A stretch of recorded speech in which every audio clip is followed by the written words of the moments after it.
আর কখনো তোমাকে বিরক্ত করব না। আর কখনো ফোন পাবে না আমার। আর কখনো বলবো না তোমাকে খুব মিস করছি। রিসিভ না করা প্রতিটা কল, উত্তর না দেওয়া প্রতিটা মেসেজ, আর এড়িয়ে যাওয়া প্রতিটা কথা মনকে জানান দিচ্ছিল যে সবশেষে আমি কতটা মূল্যহীন হয়ে গেছি।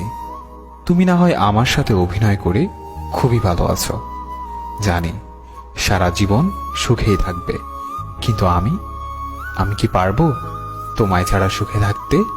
পারবো কি তোমায় ভুলে যেতে? কোনোদিনও পারবো না। আমি তোমাকে যতই ভোলার চেষ্টা করছি, তোমার স্মৃতিগুলো ততটাই আঁকড়ে ধরে আছে আমাকে। মনে করি এইবার সত্যিই ভুলে যাব তোমাকে, আর কখনো পিছু ফিরে দেখব না তোমাকে। কিন্তু তোমার চেহারা যখন সামনে আসে, তখন মনে হয় এইবার দেখি, তারপর ভুলে যাব।